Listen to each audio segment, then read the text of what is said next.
কে দিল পিরিতের বেড়া লিচুর বাগানে। কেমন প্রেমিক তুই বন্ধুরে বেড়াতে খাকা বেশ রাহেন রাফি পরিচালিত ছবি তাণ্ডব। এই ছবিতে ইতিমধ্যে দর্শকের মাঝে আলোড়ন তৈরি করেছে।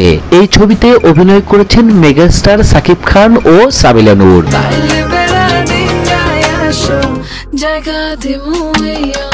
ছবিটির দ্বিতীয় গান লিচু বাগান সামাজিক যোগাযোগ মাধ্যমে বেশ সাড়া ফেলেছে। 3 মিনিট 38 সেকেন্ডের আইটেম গানটি গেয়েছেন সঙ্গীত শিল্পী প্রীতম হাসান ও জেফার রহমান। গানের শুরুতেই বিয়ের পালকিতে বসে বোল্ড লুকে ধরা দিয়েছেন সাবিলা। গানের তালে তালে সাকিব সাবিলা রোমান্স দর্শকদের যেন মাতিয়ে রেখেছে।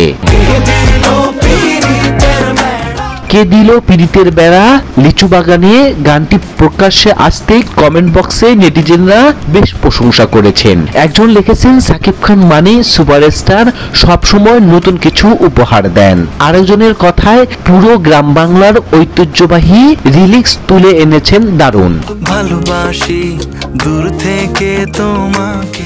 তবে নাইলা নাইম সাবিলা নূরকে ইতিবাচক ভাবে নিতে পারলেন না। সামাজিক মাধ্যমে লিখলেন, লাগে উড়াধুরা কম হলেও 1000 বার শুনেছি, চাঁদ মামাও শুনেছি 1000 বারের মতো, কিন্তু লিচু বাগানের লিচু সাইজের এই নাটকের নায়িকাকে সাকিব খানের সাথে বড় বেমানান দেখাচ্ছে। আবার দ্বিতীয়বার গানটা দেখতে ইচ্ছে করলো না। সাকিব খানকে এই লেভেলে নামায় ফেললেন। তমা মির্জা, নুসরাত ফারিয়া এদেরকে তো পর্দায় দেখতে সুন্দর লাগে। নাইলা আরো বলেন, ইদিকা পালকে নিতেন কেন? শাহরুখ খান কাজল জুটি ছিল না? তারা একসাথে অনেক মুভি করেছেন না? কি সমস্যা হতো? ভাই, নায়িকার যদি অভাব হতো নতুন নায়িকার অডিশন নিতেন। চলচ্চিত্রটির কাহিনী বাংলাদেশের একটি টেলিভিশন চ্যানেলে হামলাকে কেন্দ্র করে আবির্ভূত হয়েছে, যেখানে সাকিব খান, সাবিলা নূর ও জয়া আহসান কেন্দ্রীয় চরিত্রে অভিনয় করেছেন। শাহরিয়ার শাকিলের প্রযোজনায় আলফা আইয়ের ব্যানারে নির্মিত এই চলচ্চিত্রটি সহ প্রযোজনা করেছেন SVF ও চরকি।